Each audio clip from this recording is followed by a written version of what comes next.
Hello Commanders, Commander Plater here, and welcome to my review of Warhammer 40,000 Chaosgate Daemonhunters. Now, that's one hell of a name, so from now on I'm just going to be saying Chaosgate. Quick mention here, all footage shown during the view is from pre-release and taken only from the first few hours of gameplay, so this should be a relatively spoiler-free review. Do make sure that you like, subscribe and drop a follow on my Twitch to catch my full Let's Play series, the link is in the description.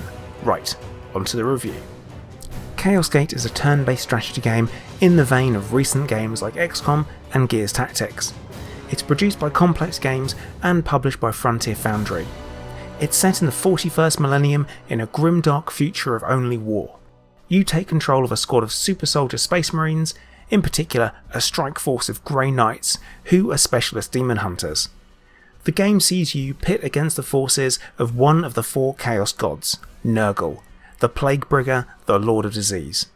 You begin the game with limited supplies and a damaged ship as your mobile base of operations, with the start of a mystery on your hands. The gameplay is divided into two different aspects. You have your boots on the ground mission side of things, and then you have the management based ship side. We're going to be taking a look at the ship based side of things first. On your ship, the Baleful Edict, you have control over the location of the ship, where you move from mission location to mission location.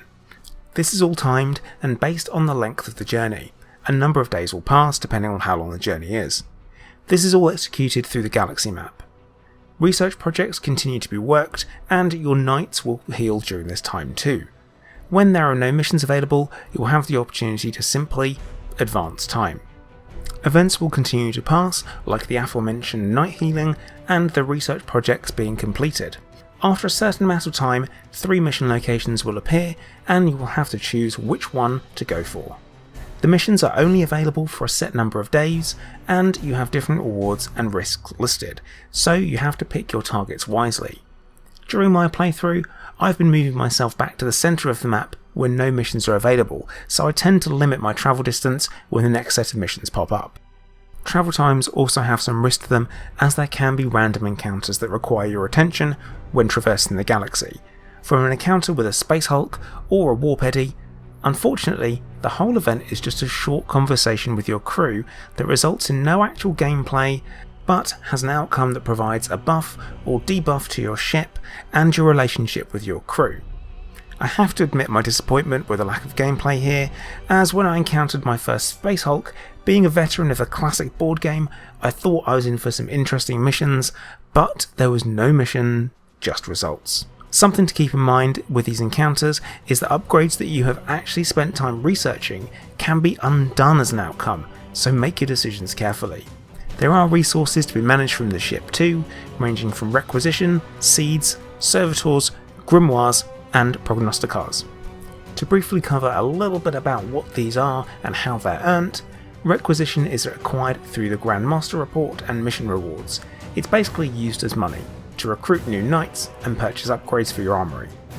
Seeds are used in research, and these are extracted during missions.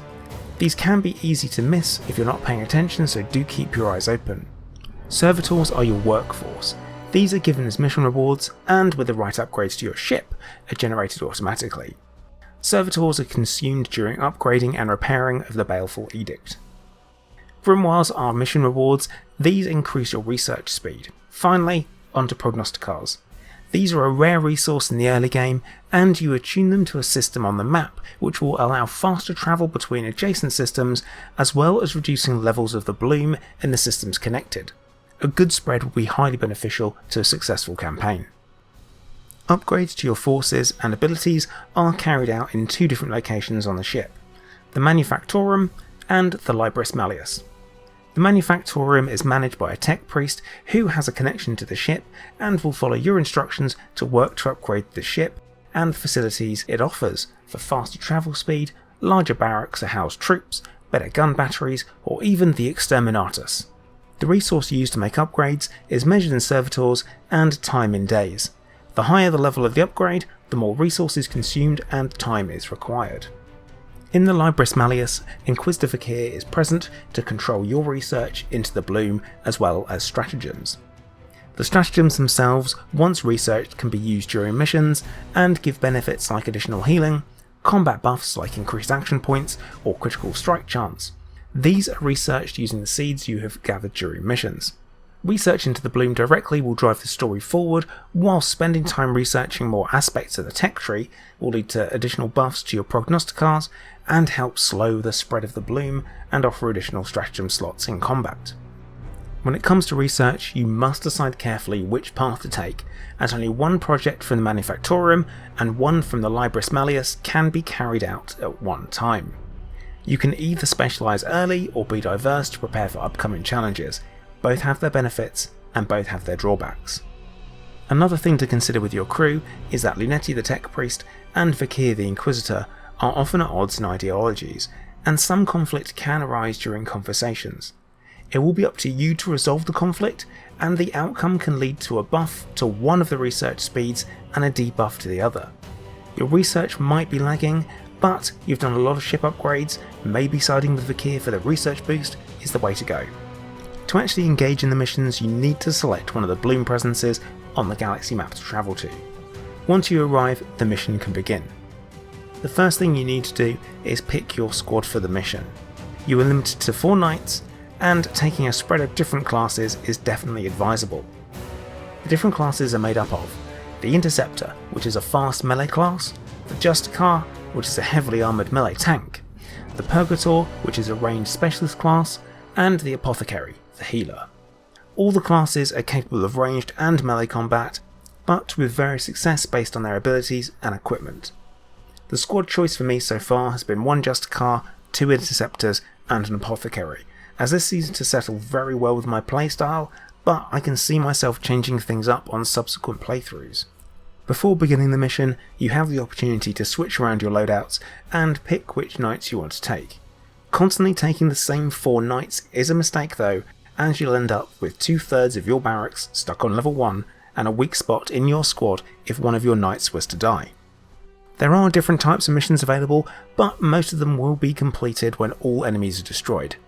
You will often be tasked with collecting seeds or destroying the bloom spawn to prevent further bloom infection. Before embarking on a mission, you get to see the risks involved and the type of enemies you'll encounter.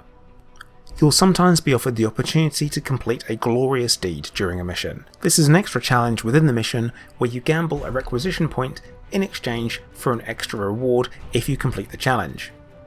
The challenges vary from things like complete the mission without grenades, take down so many enemies in melee combat or ranged combat, or complete the mission before taking 20 damage. These can be a great way to get some requisition nice and early in the game.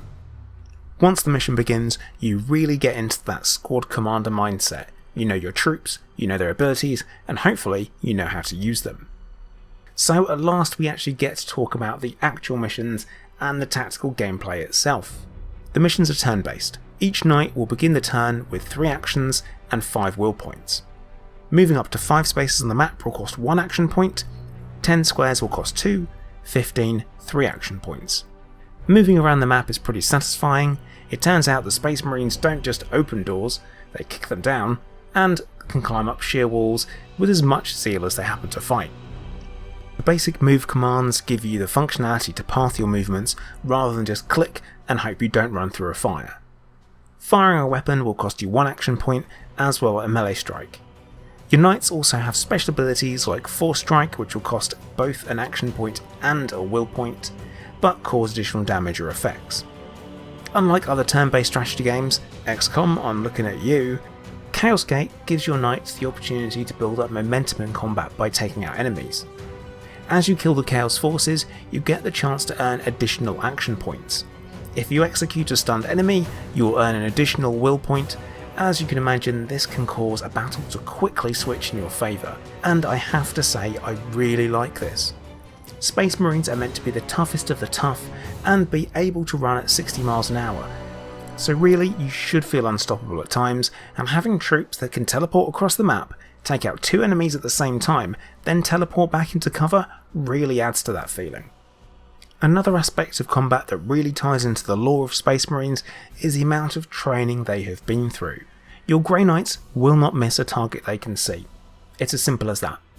Before every attack, you know if it's going to hit and how much damage it will do. This means that you can make your moves with absolute certainty. Each close combat attack has a chance to be a critical strike, which can give you some benefits in the mission, from permanently disabling an enemy's ranged attack, or choosing extra stun damage so an execution becomes available. Then there's Overwatch. If you can't get your knights into a beneficial position by the end of a turn, you might want to use Overwatch. This is where you set a fire zone that if your enemies move into, your knight will automatically fire on them. Unlike most other turn-based strategy games, you probably won't be using this as your go-to turn ender. You don't have to rely on weapons to damage your enemy, you can use the terrain too.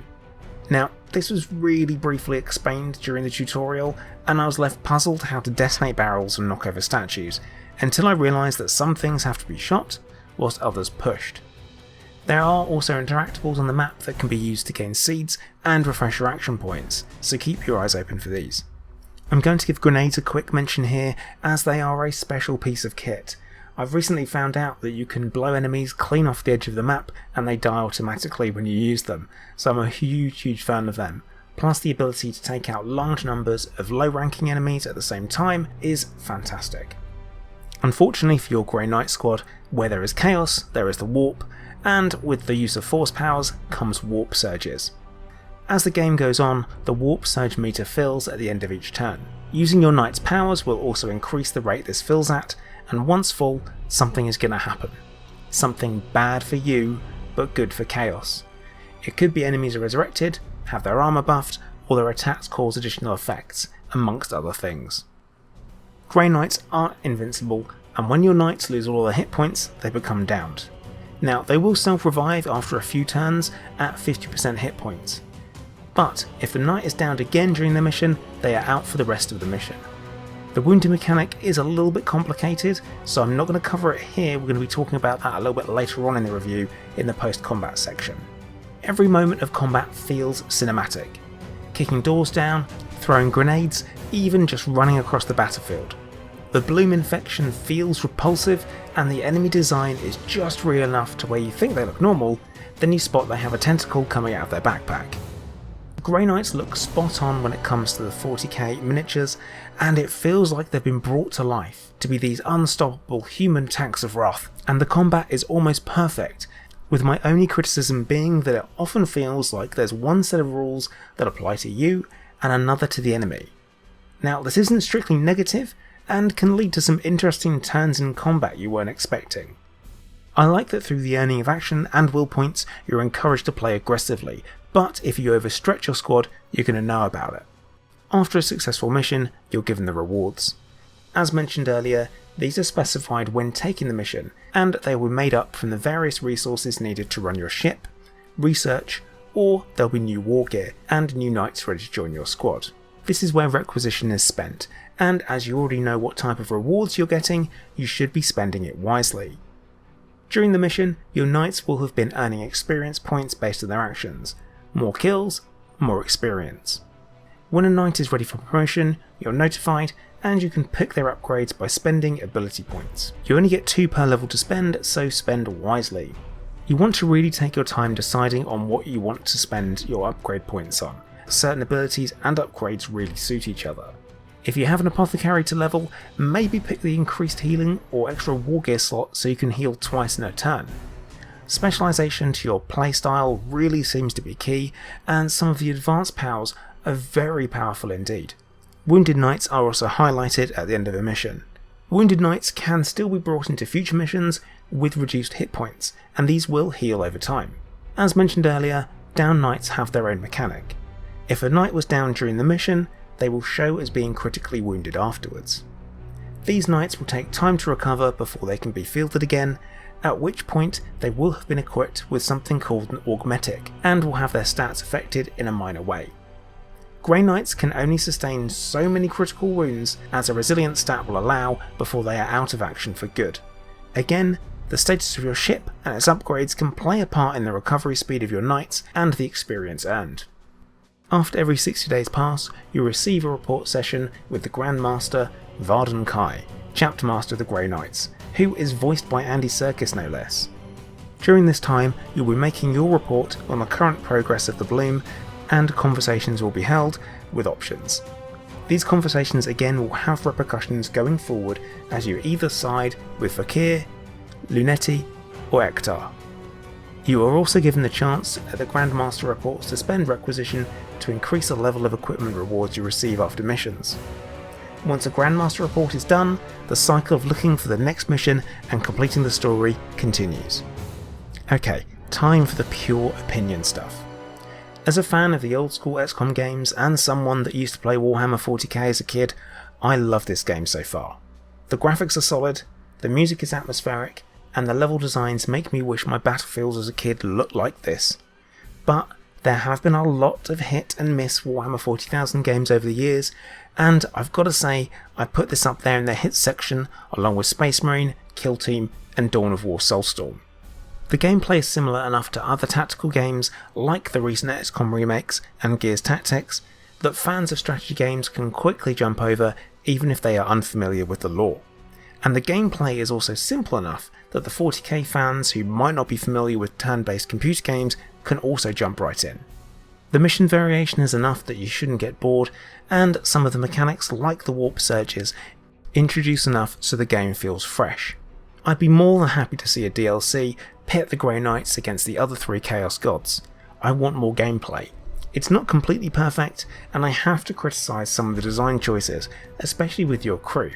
They look highly stylised compared to your squad, such as Ektar's head looking somewhat larger than your knights, or the way Vakir looks like she was designed with anime fans in mind. But in a world where you're fighting people with tentacles coming out their elbows, does that really even matter? I'll have to let you decide and leave me a comment to let me know. So thank you for watching, please make sure that you do like, subscribe for more content coming soon, and don't forget to keep an eye out for my Let's Play series live on Twitch and the VODs here on YouTube. But once again, thank you for watching, Commander Plater, out.